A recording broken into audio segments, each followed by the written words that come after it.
On this day, 12 years ago, Westgate was infiltrated and it threw the country into a state of panic for the next 72 hours. Until Monday morning, at about Monday at noon, nobody really knew what was going on. Nobody knew if the individuals who had come in concert into the Westgate Mall had actually left the country. There were talks of that they had gone through an underground tunnel and found their way out of Kenya. There were talks that they were within one of the supermarkets within the Westgate Mall. And at that time, it was under the President Uhuru Kenyatta, and the Interior Minister was one current governor, who not current, but governor of Kajiado County, one Olelenku. Those are the things that were happening. It started on a Saturday morning where people were shot and killed. It happened when the state of terror then rang very true within Kenya, and the Westgate Mall was closed for a while. And the threads of terror then were reawakened in the minds of many, many a Kenyan and indeed the world. Those who took responsibility for that terror attack, some of them have not been found till today. But here we are 12 years later, and we're having a conversation about how the changing face of terrorism in the world and indeed the country has affected how we operate. Two groups over the weekend were also then singled out by the CS for Internal Security and National Administration. And what did he say? That they also now have been put on the list as groups that would be watched by Kenya. It's a terrorism conversation that we're having this morning, 12 years after Westgate. And joining us in this conversation this morning is Chief Strategist, Preventing Violent Extremism and Counter-Terrorism, Rehema Zaid Obui, and she joins us in the hot seat this morning. Good morning, Rehema. Good morning. How are you? Very well. How are you doing? I'm great. Karibu sana, and welcome to the hot seat of the Situation Room. Obviously, we're having a sensitive conversation this morning, but necessary for us to do. 12 days ago, we also remembered what happened with 9/11 in the US and how that changed the face of terror. A few years after that, then we see this horrible thing having happened in Kenya. So we're going to go through the intrigues of that and see how those faces have changed. But before we do, we want to welcome you to the Situation Room. Dennis is going to tell you that we're in a different African country this week, as we always do. He brings the proverbs back from each country, and we would like to get your opinion of the proverb that he will share. Yeah, so the country we're in today is Ivory Coast, also known as Côte d'Ivoire. And when you talk about the country, it's in the western part of the continent, and it is big on cocoa. It's considered to be one of the world's largest producers of cocoa, and also sells coffee, palm oil, rubber, and cashew nuts. So one would say today, if you drove yourself here, the tires perhaps was used by rubber that comes from Ivory Coast. But let's go to the proverb today. Now, a single tree cannot make a forest. A single tree cannot make a forest. How would you interpret that? First of all, I will wish to greet the viewers and all of you, and say that it's a great honor for me to get an opportunity to speak to the nation about the threats. And I feel before we start anything, it is important that as we mark the 12th anniversary at Westgate attack, we remember and honor the lives that are lost. And also partly based on this, I should be able to answer your question on collective effort. So we need to work together. Our strength comes from synergy. Okay. Yeah. Thank you. But how would you interpret that proverb? A single tree cannot make a forest. Yes, we need to be diverse. We need to collaborate at multi-sectoral levels. We need to tap on our strengths and weaknesses to bring up something great. Well put. Well said. Well put. Indeed. So that Saturday morning was a normal Saturday morning. Everybody was going about their business as they normally would. And going into the Westgate Mall, people were doing their shopping. I won't forget it, that atop the building, there was one of our media houses that was actually running a cooking competition for children. And there was a radio host on the roof, and she was moderating that cooking event. And as that was going on is when we all heard the gunshots. She, on that day, was killed. And the children were scampering for safety. And everybody who was below, we imagined that the shooter who was on the roof was going to take all of us out. We weren't quite sure what was going on. We thought that a bank was being robbed. These things that I'm telling you, we only came to find out later on. But at that point, we thought that it was a bank robbery. In fact, I remember calling at that time and saying, oh yeah, they've hit the bank again and we'll probably be out in a minute. It wasn't a minute. It was hours and hours and hours of terror and agony.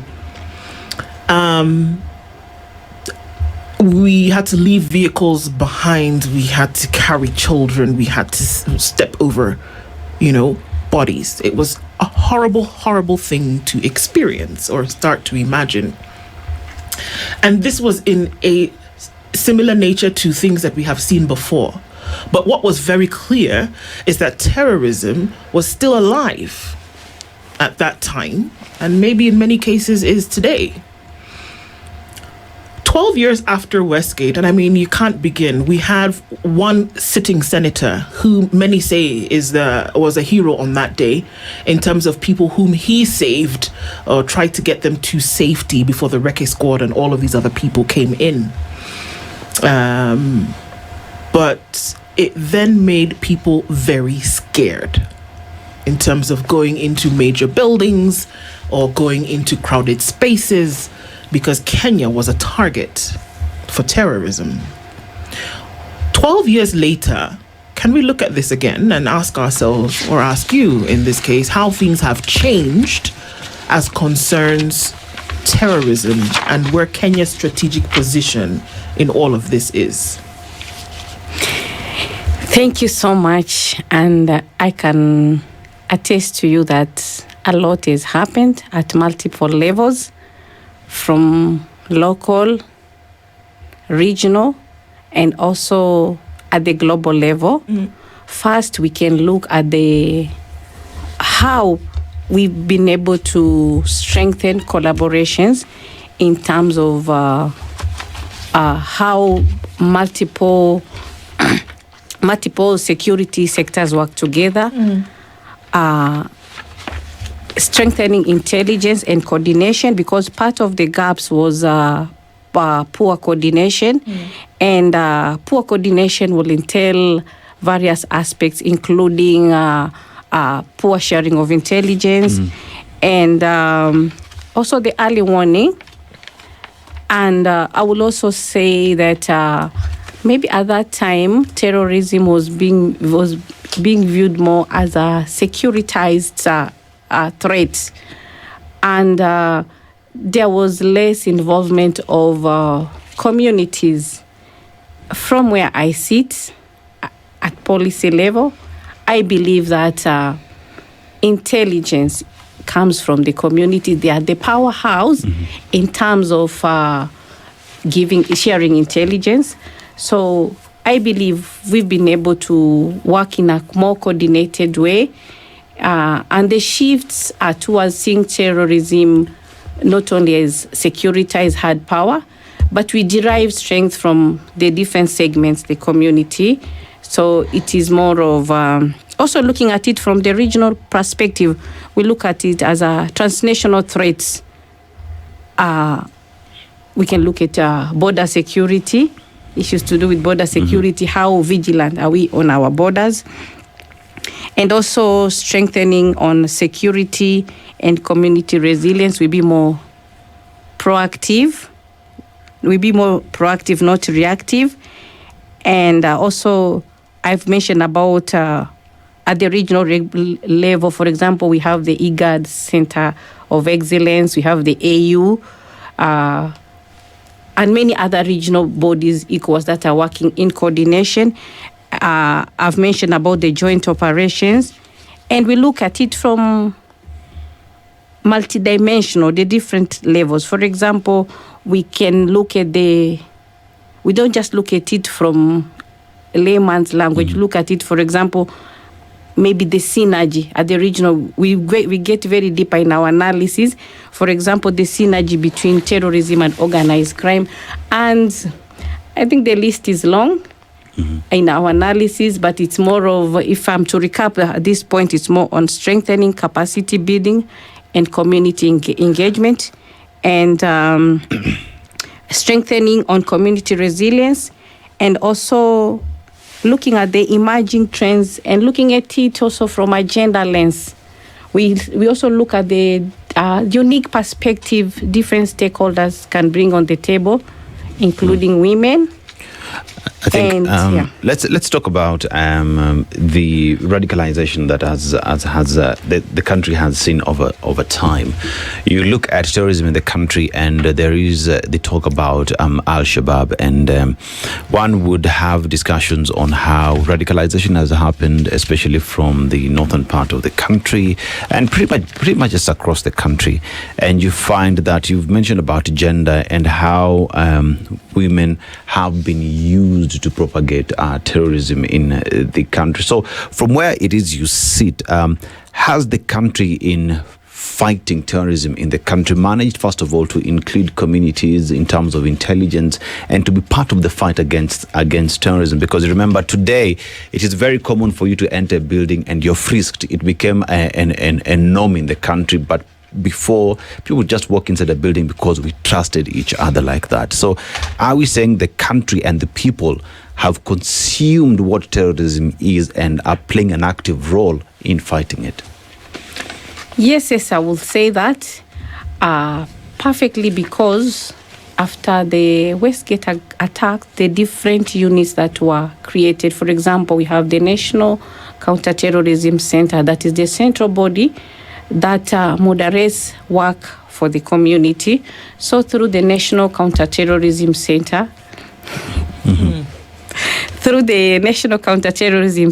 we have, for example, the policies, the different policies, right from the county policy, country policy, the national strategy, that is cascaded down to counties, and these policies are taking care of unique needs of different segments in different counties. For example, the policy in Northeastern, so they're demographically contextualized. It's not the same as the one in Nairobi to take care of the different needs. And the approach that NCTC, we call it the National Counterterrorism, in short is NCTC, the approach that they've come up with is to ensure that everyone has a seat on the table, because the policy is cascaded in a way that it is able to engage children, the youth, women, and as I see it, I can confidently tell you that currently, I'm not saying that the threat is over, the threat is there, but we are also evolving, and we are able to look at the terrorism as a social phenomenon, not only as a securitized approach. So through the coordination with NCTC, working very closely with also the regional bodies and the global effort. For example, we have like the Global Counterterrorism Forum. So we are able to work in unison, and we are marrying in different aspects. But when we come down, they are cascaded according to, in Kenya we even have a sub-county policy. For example, the Kamkunji sub-county. So they are cascaded to meet the very, very specific needs of people, I would say even at the ward level. Okay, so the policy is there, but then there's the reality, isn't it? the policy, and unfortunately there's a lot in terms of how policy and its implementation work at cross purposes with one another. There can be a policy that has been designed, but in terms of implementation to ensure that some of these things are curtailed, that's usually where we have a problem. So as concerns something as sensitive as terrorism, are the folks known? There are some terms we use when it comes to terrorists and terrorism. There are cells, there are leaders, there's organizational structure, there is finance and economics. The chatter amongst these groups, is it that we have a decrease in terrorism activities, or is the surveillance a lot better? Let's take 12 years down the line. That ever since Westgate happened, it caught everybody by surprise, didn't it? Yeah. So are we saying that something of that scale and magnitude, I mean, of course there was Duzit after that, but are we saying that something of that scale and magnitude has not happened because this policy into surveillance and keeping things at bay is actually working? Okay, I will quote, I think, two strategies. First of all, I will say the Global Counterterrorism Index shows that the number of casualties has decreased. But this doesn't mean that, I think this one was Amani 2022, page 2. But this doesn't mean that the casualties have improved, the fatalities have decreased. But this doesn't mean that the terror activities have reduced. So what does it mean in our shift? It means that there's something that, much as the threat is still there, there's something that we are doing the right, that is protecting loss of more lives. And this could be more engagement with the communities, decreasing vulnerabilities, the code filling in the gaps that were there during the Westgate attack. For example, the gaps in coordination. There is good coordination between even the community and the security sector through coordination by NCTC. For example, there are sometimes dialogues within the communities where we have the security sector sitting with citizens. There is engagement, even in schools, children. And we need to understand that terror is also, it's not only physical, it's war of the mind, it's psychological. So we need to, when we are tackling terror, we don't need only to look at the physical threat. So in doing analysis, we can have multi-dimensional indicators. For example, just one, we can also look at the poverty index. How is it shaping our trends? We can look issues to do with porous borders, how our borders manned, and even the way we conduct vigilance. Are we doing it in an undiscriminatory way? Are we? Or are we profiling other people? Are we? And that's a question. Are we doing it in a non-discriminatory way? Because you talk about economics, and I think about, so the most famous leader of Al-Shabaab was Osama bin Laden, right? Al-Qaeda. Al-Qaeda, beg your pardon. Of Al-Qaeda was Osama bin Laden. But he was a wealthy man, extremely wealthy, trained by the Americans. He got all his training by operatives of the CIA.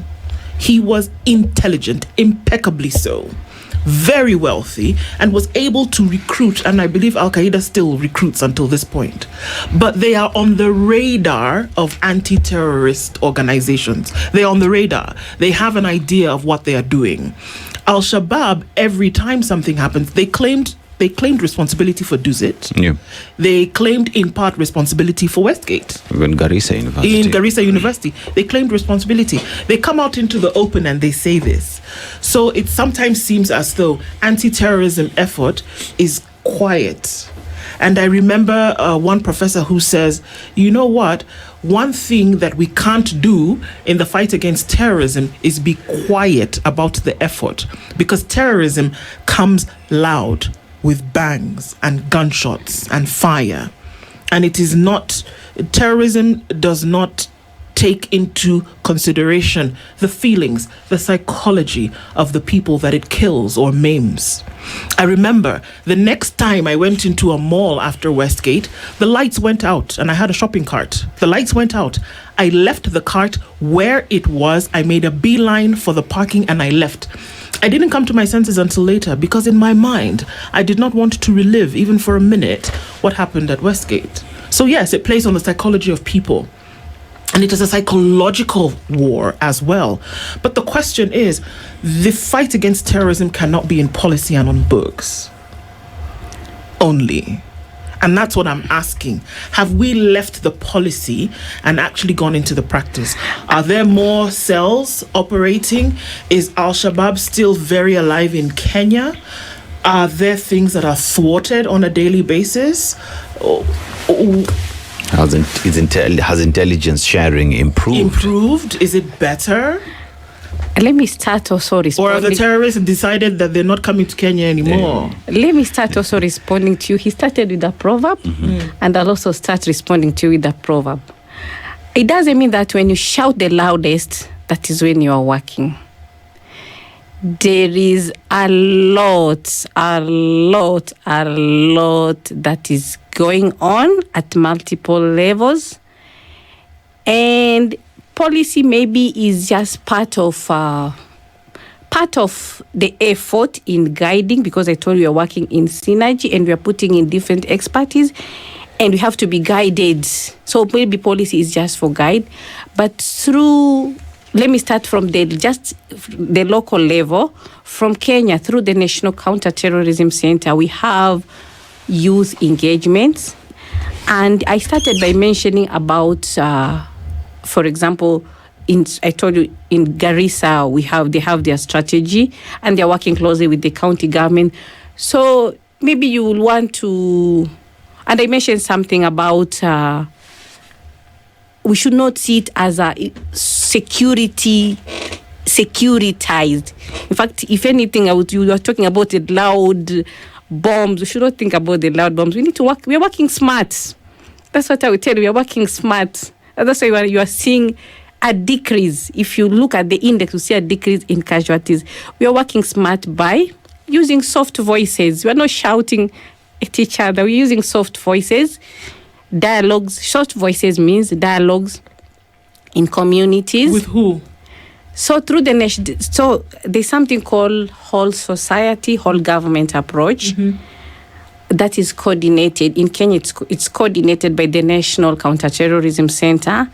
And through the whole society, whole government approach, we are not only looking at terrorism as a security threat. Yes, the vigilance, the guns, all that, maybe they could be important at some level, but we are more preventive than reactive. So in prevention, even when you're preventing diseases, you not hear a lot of noise, but there is training, capacity building, there is education about that is going on. There is programming that are addressing the different needs of community. For example, you go to some communities and see there is economic empowerment program. There is programs in schools to calm the young minds. So there is a lot going on, and it is not standardized. It depends on the specific needs of the county. For example, the county action plans. So the preventive might not be loud. And this tells us that we need to redefine security. When people hear security, they want to see guns. They want to see bombs. And if anything, I will also insist that we need also to realign budget in security. Security is you, me, her, and you. So we need to redefine security. The whole perspective of security that it has to make noise. People who work smart don't make noise. I think they're quiet, but we are working smart, and it being a sensitive issue, also being cautious. And also this is being strengthened by the regional coordination, the regional work that is happening also at the global. So the work trickles down from the global policy to the regional And even I told you to the sub-county and even the ward. So when you talk about, sorry, Kari, matters to do with security, intelligence sharing is one aspect that is very critical. And if you look at the Westgate attack, even when investigations are taking place, one could point where these people came from, where they were hosted, how they got into the country and all that. And it was found that these are people who lived with Kenyans, who never shared this information. And as we sit today, then intelligence sharing and the trust between the locals and police has to improve. Today, as we sit here, I remember there's a time I was having a conversation and there is a security officer was saying, we've managed to thwart a lot that we just never come out to speak about. But on the other hand, if there is any terror attack that has happened, the terrorist would come out and shout about it. Propaganda videos would come out and talk about it. So why are we not combating it in the same way and send a message that we equally are working? We are sending the message that we are here for you. So two things. Has intelligence sharing between the public and the security agencies improved, and why are we not making noise on our successes? We are making noise at it is a strategy that differs on how we make noise. Some people could be making noise by beating drums. Some people could be making noise by having soft tunes that are appealing. The way we make noise in our strategy is by appealing to souls and minds. So that's how we make our noise. And it is true, there's a lot that has been thwarted. And we celebrate our resilience through the mothers, the children in the community who are now the first line of defense in terrorism. Visit the villages, for example, go to Majengo, you'll be surprised how much people are aware about the threat, how much they are aware about surveillance. Tunasema tuwe tayari kulinda, hiyo sote ni lugha yetu tunaongea. So there is a lot. So we celebrate not this. We don't need to celebrate the same way. We celebrate differently. So we celebrate through the children who are safe in school. Those are our pointers. We celebrate the safe malls through the safe mall. We celebrate when I come out of here. I'm not very worried. And yes, the tension was there, but gradually is increasing. So the manner in which we celebrate could be different, but we are more on prevention. We are more on building trust among the different sectors, working in a more coordinated way, and not just here locally, and also not locally, also I told you strictly from the global level. And also we create security timelines. For example, regular analysis. For the time we have the Westgate attack, what are our milestones? What are our weak points? Yeah. Okay. Yeah. I have a question. In security, there's something called a hard approach and a soft approach in dealing with especially matters of terrorism. So the hard approach is talking about bullets, guns, bombs. The face of it is how then you also share intelligence. Then the soft approach is then how you engage in communities. And I've heard you speak this quite prominently about community engagement and all that. You earlier said there's that connection between terrorism and organized crime. And at policy level, those are some of the things that, you look at. Today, we have, cult leader Mackenzie, for example, who is actually facing terror charges for what happened in Shakahola. You can call that terrorism, well, that's the charge, or organized crime. There's a report, this is recent data, from the Global Terrorism Index, because we've talked about data. This is the latest on 2025, which talks about the Al-Shabaab terrorists, the most active militant group, at least we know in the region, was linked to 33 deaths in Kenya in 2024. That's a 57% decline from the year before. So the numbers are going down. So despite all these gains that you've talked about, the collaborations, the multi-agency coordination and all that, officials are warning that terrorism remains an evolving threat. My question is, from what we know that happened at Westgate, and from all these reports we hear from the northern belt of our country, where we keep hearing Al-Shabaab have attacked our police officers or even the military around that area, what are the new emerging or evolving threats within this discussion? Away from what traditionally we know, there was what happened at Westgate, there is a Dusit. What are these new trends or evolving threats? Yes. First of all, I will start by saying the terror threats, or let me start from a broader perspective, that peace and security is not static. And the reason why we have the regular analysis, the vigilance, and all that is because I've been talking about working smart, we are aware. And it's true, I agree, there are emerging trends. For instance, let me start from the borders. Let me start from the border security. With our porous borders, not only Kenya, in Africa, there is infusion. For example, in a country like Mali, where there is Mali, or we can look at the ECOWAS region, there is infusion of gangs. For example, the Mujao infiltrating the borders and terrorism, things like money laundering. So it is infused in terrorism. It's like, that's why even in terrorism we have money laundering act.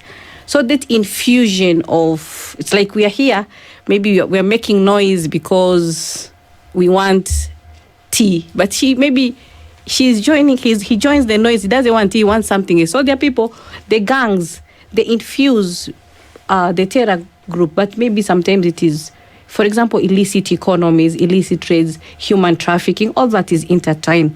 So these days people look at intersectionality. What are the intersectionalities? So one is I told you the gangs, and I gave example of for example, in Mali, how the gang groups which have maybe a different objective. But what about Kenya? Okay. That's Mali. Okay, and Kenya, and now I told you I'm starting from a broader perspective. Okay. So when we come to Kenya, we can look at trends like, I know you want to hear more about bombs. Today I not tell you about bombs. I don't want to hear more about bombs. Just terrorism. I just want to, because there's a conversation around adaptation to new technologies. Yes. The question of porous borders, it has always been there. Yeah. So that's not new, really. What I'm concerned about is, so we are seeing the reduction of these numbers in terms of deaths, which is a good thing, meaning there's something that is working. Now, my question is, looking at this data and obviously pushing for more reduction of these same numbers, the experts are actually warning, despite these gains, terrorism remains an evolving threat. And then my question was, what are these new threats, or what are these new emerging trends? Perfectly, I'm getting there. Yeah. We have like the climate terror as synergy, how they work in synergy. For example, now if I'm to get, I started at a broader level, now I'm getting very specific. When you have, for example, issues to do with floods, how it relates to terrorism. We have issues to do with floods, people move around, the borders we have influx in our borders, and the checkpoints, the security checkpoints during that time. And I will try to have very straight talk. We cannot pretend that there is no corruption. Corruption is there, even in the borders. So how the movement, look at the movement when there is influx, for example, influx caused by competition of resources as a result of flood. We can look at as one dynamic. So I'm sorry, I need you to clarify that just a little bit. When we're talking about a natural disaster like a flood, and we're saying that through times like this is when it presents an opportunity for terrorists to carry out their operations? Not that way. What I'm saying is, I'm talking now about vulnerabilities. Vulnerabilities means loopholes. That breed. That can allow. For example, if there is flooding, people are forced to move out of their homes, and they are, for example, people become homeless, and they move around, they find anywhere. Partly, the assumption, that's not an assumption, it has been proven that some people will go to different places, cross borders. So when people are moving in large numbers, the surveillance, the vigilance is lowered because of the influx. And we cannot underscore the aspect of maybe even corruption. Okay, so if we know this, based on what you're saying, if we know this, that during natural disasters, for example, that is one area or that is one instance in which terrorism-related activities then would increase. If we know this, why isn't that now and you've just said that surveillance is lowered because of that? It would sound like a no-brainer then to me that because those who are in security positions that fight terrorism, that they are aware that there would be lower hands on deck or less hands on deck, that they would then up the game in terms of fighting. It seems to me that would be a strategy when dealing with terrorism efforts. No? Okay, let me repeat what I have said so that it can also be clear to all of you. What I have said is, just one example of the evolving trends. There are many, but I wanted to explain this one faster. For example, the nexus between terrorism and climate impacts. When people are displaced, when there is competition for resources and people are forced out of their homes and they move in borders in large numbers, sometimes some things are factual. We should not deny facts. The likelihood, for example, if there is people coming here in pool in large numbers, they are maybe terrified, they are scared, the likelihood that it will not be the four of us, we might be more. Yes, so what I'm saying is this.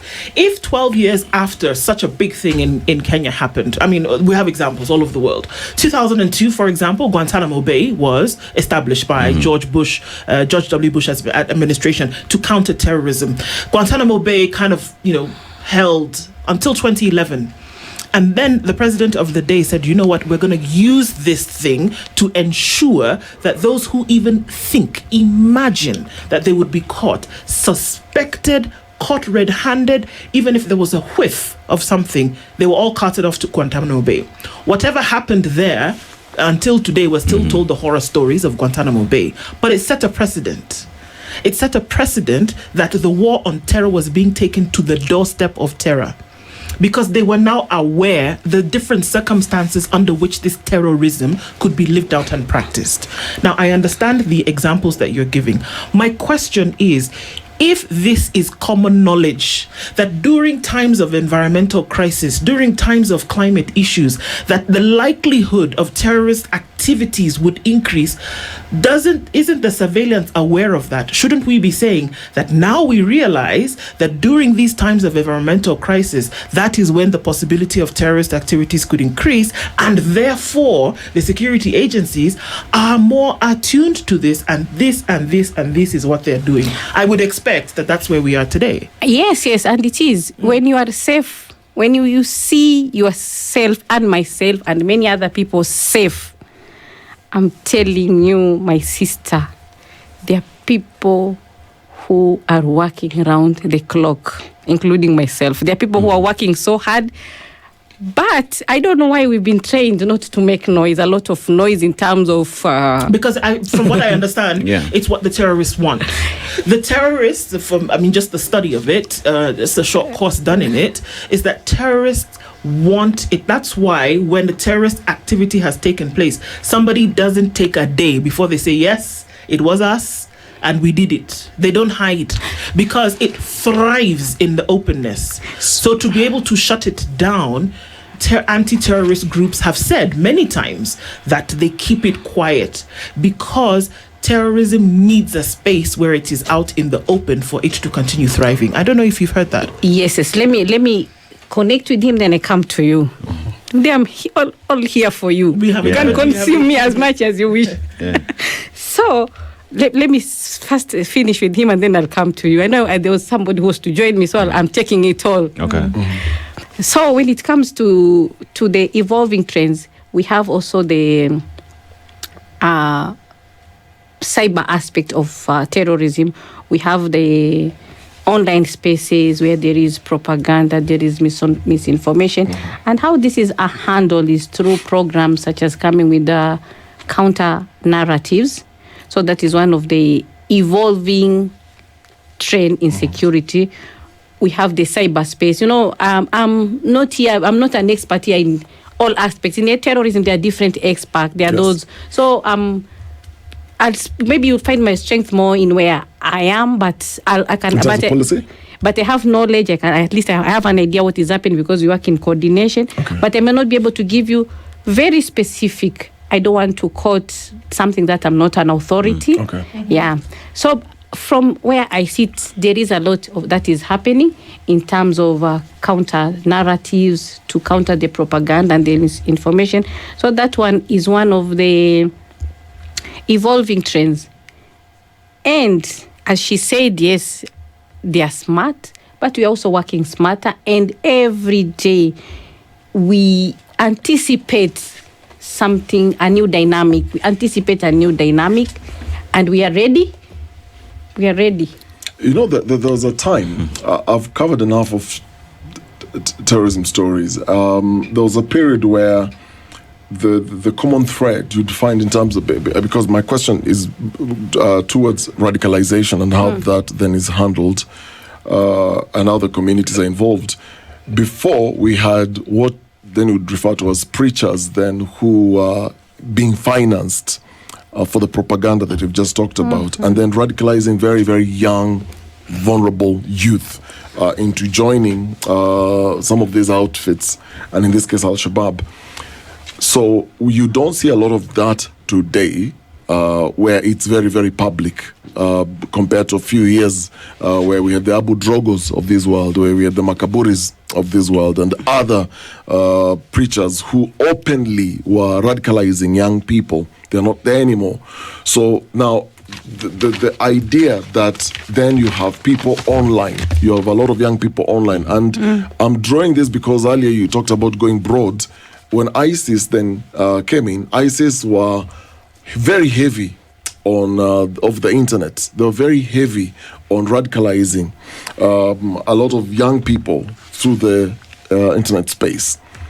In Kenya, I don't know whether you'll be able to answer this. I'm just wondering, in terms of monitoring activities from what you then call terror cells that are either within the country.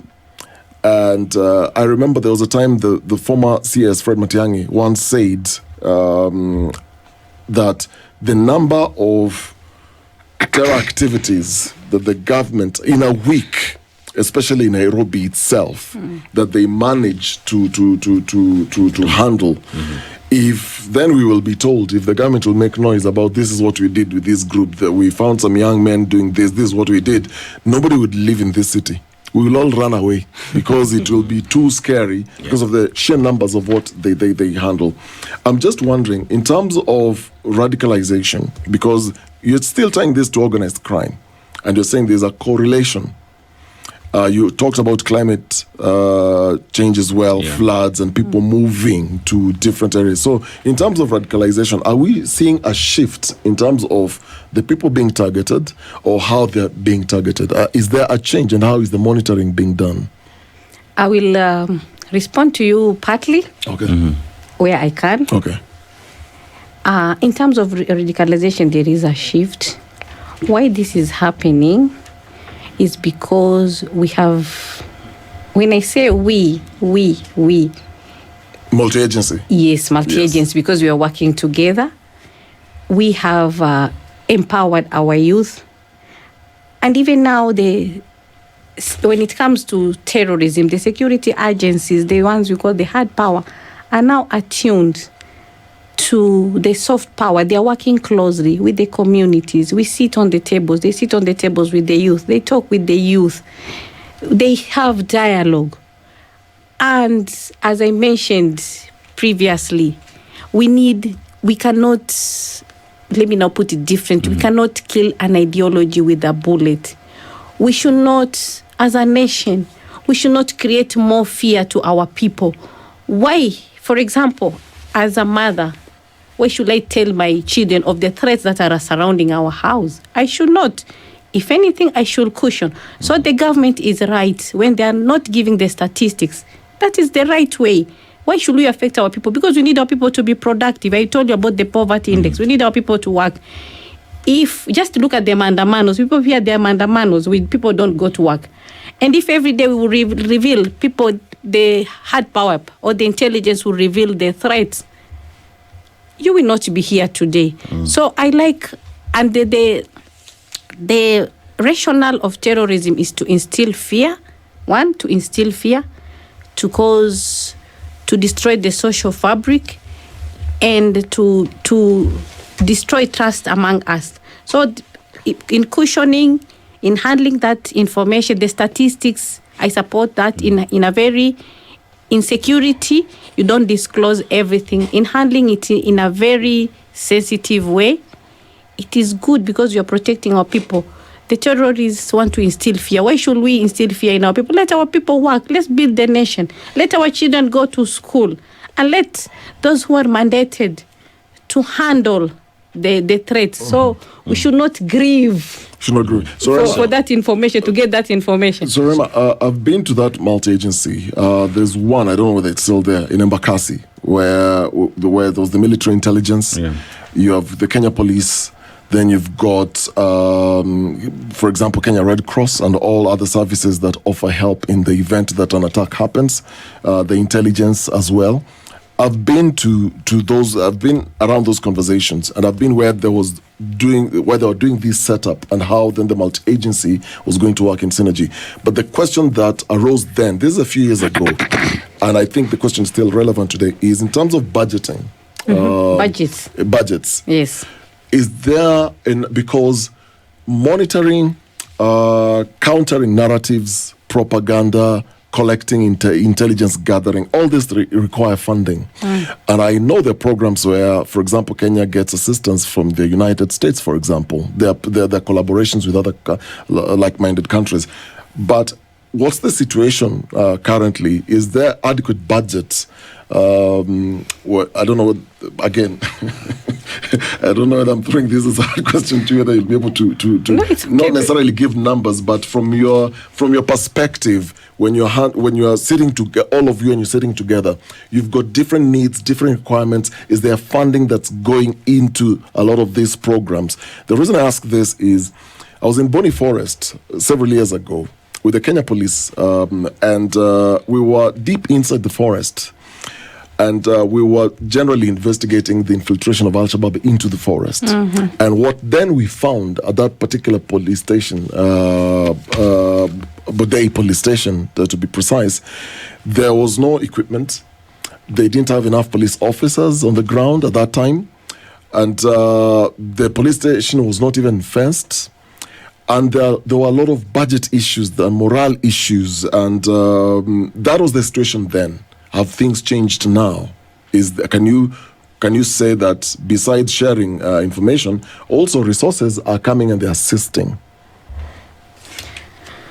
Wow, today you are giving me a lot of power. It's a hard question. No, let me just respond in where I can. And that's why I started by saying you're giving me a lot of power. Told you'll be in trouble today. You're giving me a lot of power because I came here and said my work is more on strategy. I've trained more on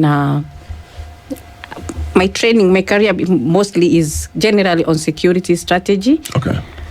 And I've done a lot of work on counterterrorism.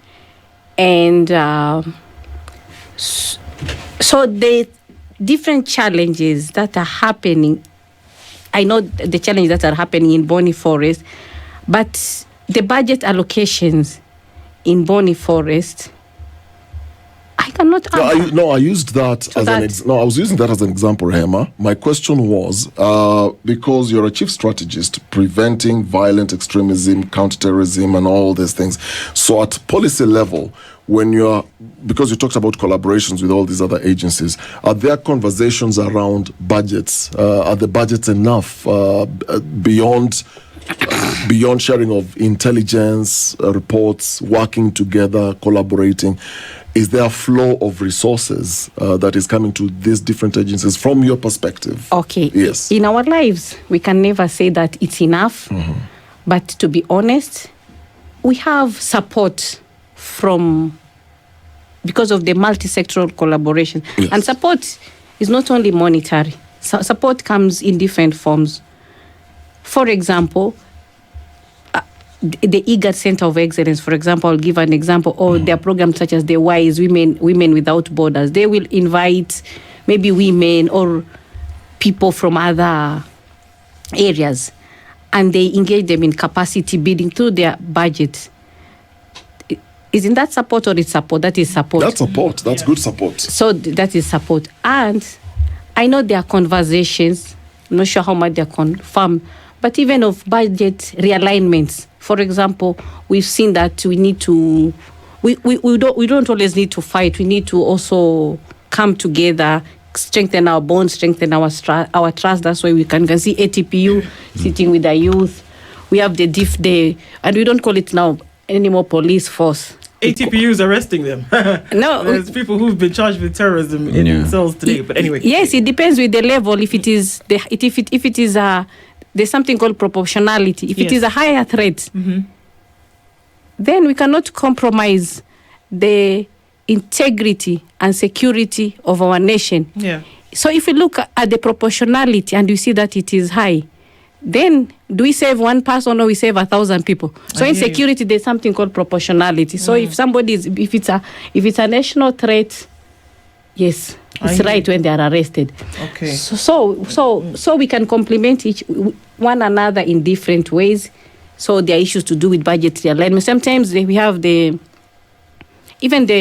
the police, they have their programs, they invite the youth.